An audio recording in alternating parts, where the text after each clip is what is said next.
안녕하세요. 사연을 시작하기에 앞서 구독과 좋아요 부탁드려요. 감사합니다. 사연 시작해 볼게요.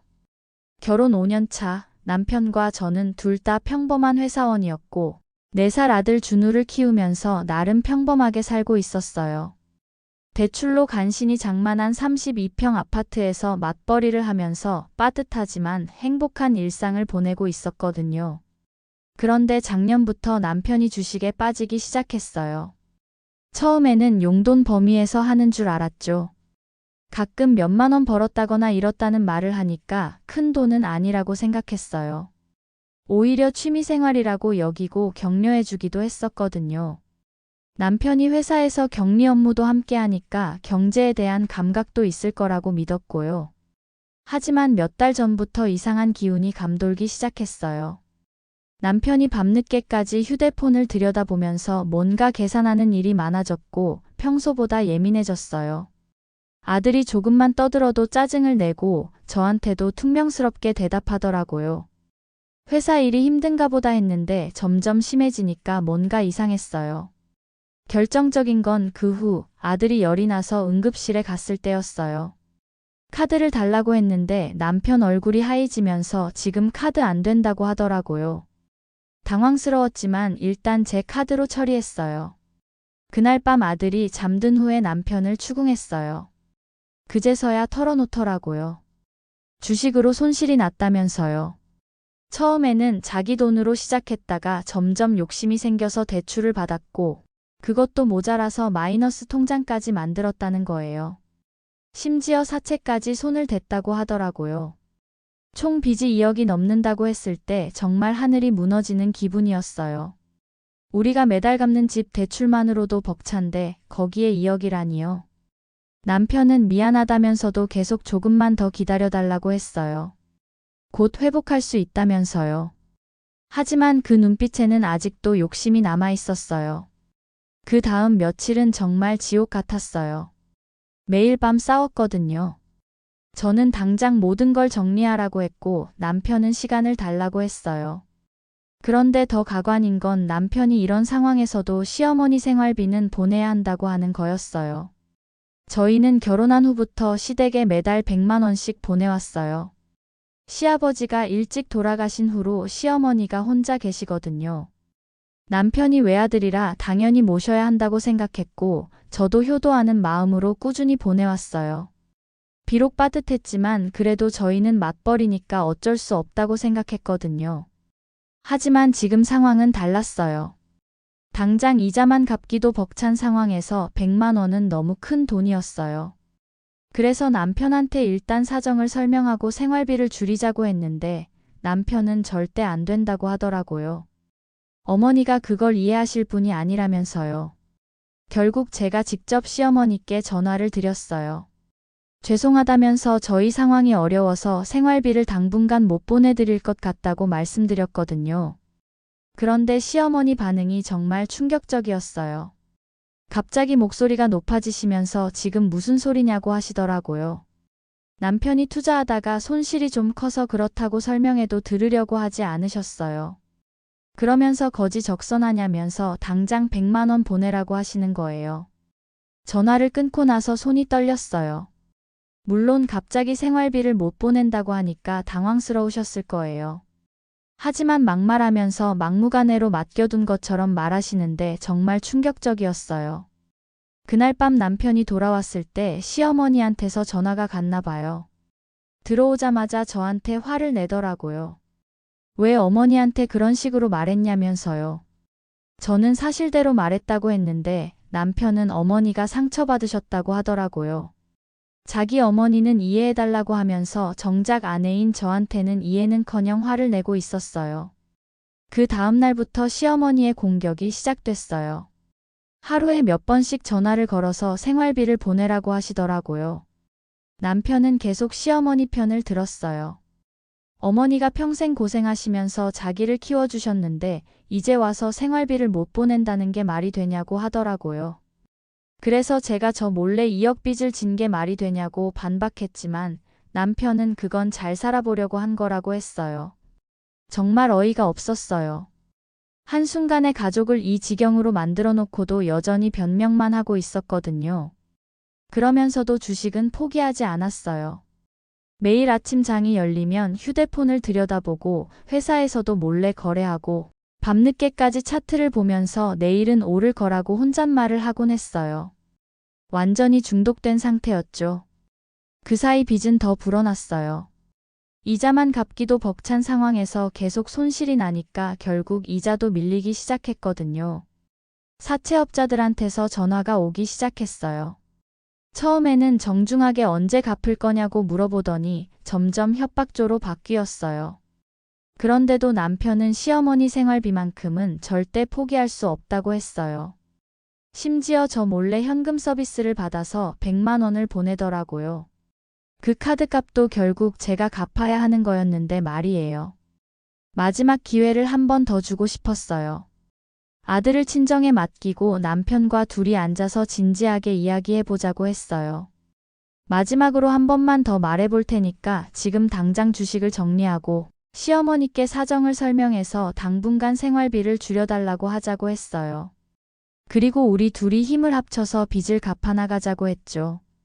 남편은 한참 생각하더니 고개를 저었어요. 안 된다고 하더라고요. 어머니는 건드릴 수 없다면서요. 그럼 어떻게 할 거냐고 물어봤는데 제가 조금만 더 참으면 된다고 하더라고요. 자기가 복구할 거라면서요. 몇 달째 같은 소리 하고 있다고 했더니 이번엔 진짜라고 하더라고요. 좋은 정보가 있다면서요. 이 사람은 끝까지 포기하지 않을 거라는 걸 그때 확실히 알았어요. 그 다음 주에 시어머니가 집에 찾아오셨어요. 남편이 없는 시간을 노려서 오신 것 같았어요. 제가 남편보다 일찍 퇴근하는 걸 아시거든요. 거실에 앉자마자 소리를 지르기 시작하셨어요.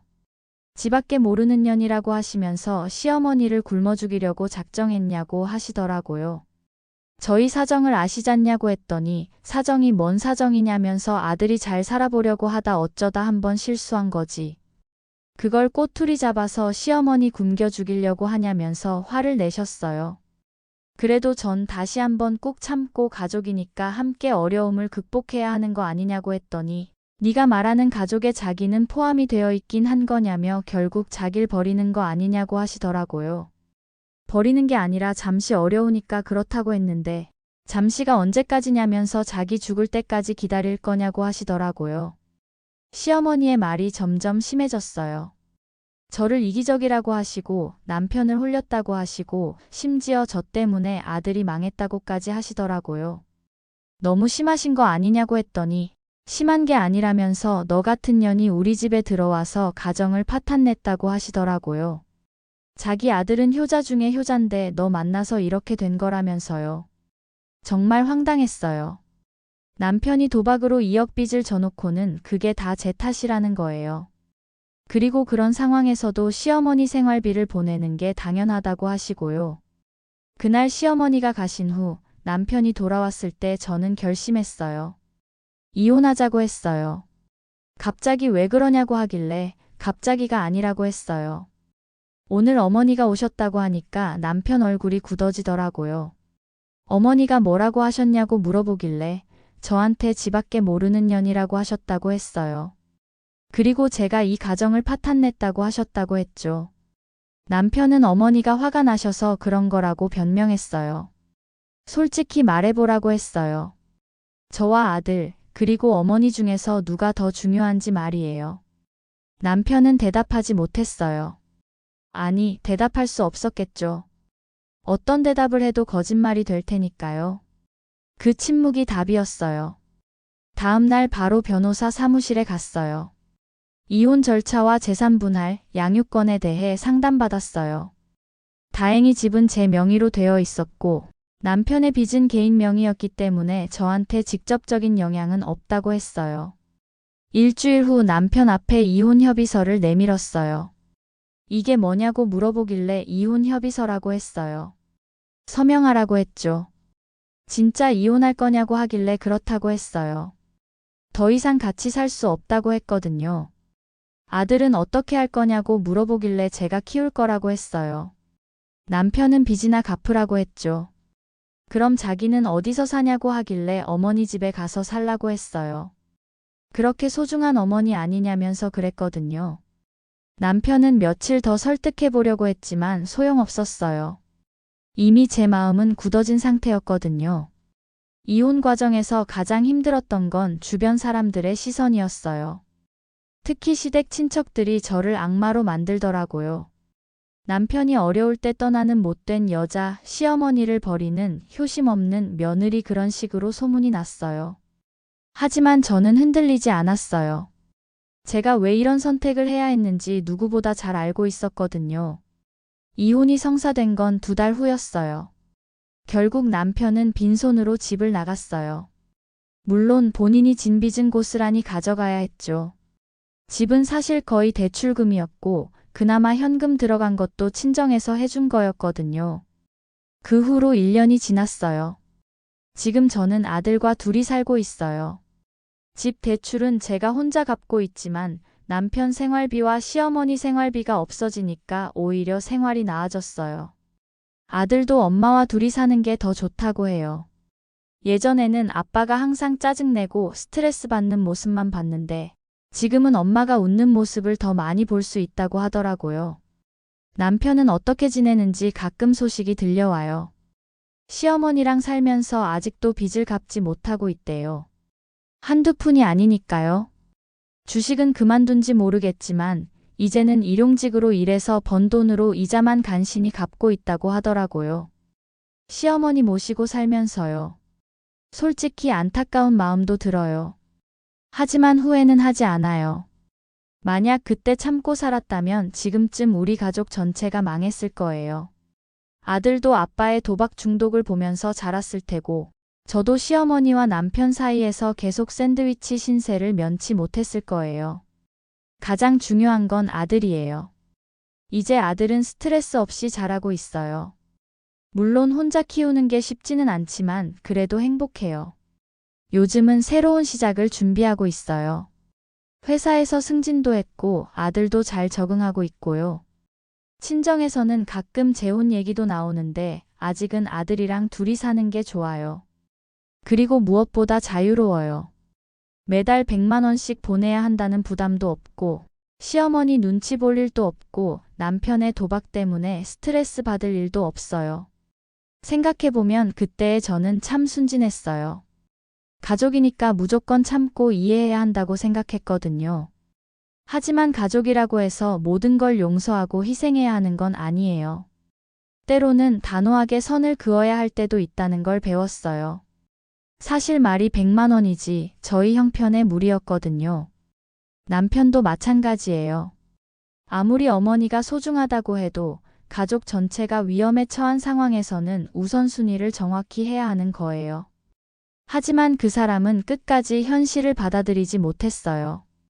요즘 아들이 가끔 아빠는 언제 집에 오냐고 물어봐요. 처음에는 어떻게 설명해야 할지 몰라서 당황스러웠는데 지금은 솔직하게 말해줘요. 아빠는 잘못된 선택을 해서 우리랑 떨어져 살게 됐다고요. 하지만 엄마가 우리 아들을 잘 키울 테니까 걱정하지 말라고 했어요. 물론 아빠가 보고 싶을 땐 언제든 만날 수 있다고 말해줬고요. 아이들은 어른들이 생각하는 것보다 훨씬 많은 걸 알고 있어요. 아들도 예전에 아빠가 항상 스트레스 받고 짜증내는 모습을 기억하고 있거든요. 지금처럼 평화로운 집이 훨씬 좋다고 해요. 물론 경제적으로는 여전히 쉽지 않아요. 혼자서 집 대출을 갚아야 하고 모든 생활비도 혼자 감당해야 하니까요. 하지만 예전보다 오히려 여유가 생겼어요. 남편이 도박으로 날리던 돈과 시어머니 생활비가 없어졌으니까요. 그리고 무엇보다 마음이 편해요. 예전에는 항상 불안했거든요. 남편이 또 얼마나 히스테리를 부릴지, 시어머니가 또 무슨 말씀을 하실지, 이 상황이 언제까지 계속될지 그런 걱정들이 사라졌어요. 지금은 매일 아침 일어나면 기분이 좋아요. 아들과 단둘이 먹는 아침 식사, 어린이집에 데려다주면서 나누는 대화, 퇴근 후 함께 보는 TV, 작은 일상들이 모두 행복해요. 친구들은 가끔 진짜 잘한 것 같다고 말해줘요. 처음에는 성급하게 결정한 거 아니냐고 걱정하는 사람들도 있었는데 지금은 모두 제 선택이 옳았다고 인정해줘요. 특히 제가 예전보다 훨씬 밝아졌다고 해요. 저도 그걸 느껴요. 예전에는 항상 뭔가에 짓눌려 있는 기분이었는데 지금은 자유로워요. 제가 벌어서 제가 쓰고 제가 결정해서 제가 책임지고 그런 삶이 얼마나 소중한지 새삼 깨달았어요. 아들에게도 이런 걸 가르쳐 주고 싶어요. 가족이 소중하다고 해서 무조건 희생하는 게 아니라 서로 존중하고 배려하는 관계여야 한다는 것을요. 요즘 들어 더욱 확신하는 게 있어요. 그때 제가 내린 결정이 정말 옳았다는 거예요. 만약 그때 참고 살았다면 어떻게 됐을까 상상해보면 끔찍해요. 남편은 계속 도박을 했을 거고, 빚은 더 늘어났을 거고, 시어머니는 계속 저를 못 살게 굴었을 거예요. 그리고 그 모든 스트레스는 결국 아들에게도 영향을 미쳤을 거예요. 며칠 전에 남편한테서 연락이 왔어요.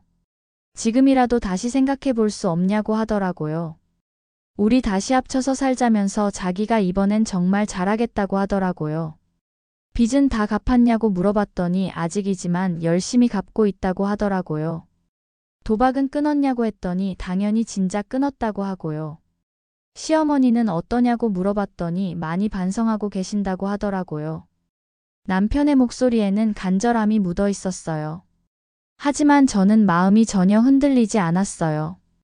미안하지만 불가능하다고 했어요. 우리는 이미 끝났다고 했죠. 아들은 아빠가 필요하지 않을까 하길래 준우는 지금 충분히 행복하다고 했어요. 사람은 쉽게 변하지 않아요. 특히 도박 중독 같은 건 평생 관리해야 하는 병이거든요. 그리고 시어머니도 마찬가지예요. 70년 넘게 살아온 분이 하루아침에 변하실 리 없어요. 물론 앞으로도 어려움은 있을 거예요. 아들이 자라면서 아빠에 대해 더 많은 질문을 할 수도 있고, 경제적으로도 혼자 감당해야 할 부분들이 있고요. 하지만 그런 어려움들도 충분히 극복할 수 있을 거라고 생각해요. 무엇보다 자유로운 게 좋아요. 누구 눈치 볼 필요 없이 제가 하고 싶은 대로 살 수 있어요. 주말에 아들과 함께 영화를 보든 여행을 가든 집에서 쉬든 모든 게 제 선택이에요. 예전에는 시어머니 안부 전화, 명절 준비, 온갖 가족 행사까지 신경 써야 했는데 지금은 그런 부담이 전혀 없어요. 때로는 참는 것보다 용기 있게 결정하는 게 더 중요한 법이에요. 저는 그 용기 덕분에 새로운 인생을 시작할 수 있었고 아들에게도 더 나은 환경을 만들어줄 수 있었어요. 그래서 지금도 후회하지 않아요. 오히려 그때의 제 자신이 자랑스러워요. 어려운 상황에서도 올바른 판단을 내렸고 끝까지 포기하지 않았으니까요. 이 이야기를 읽는 분들께도 말씀드리고 싶어요.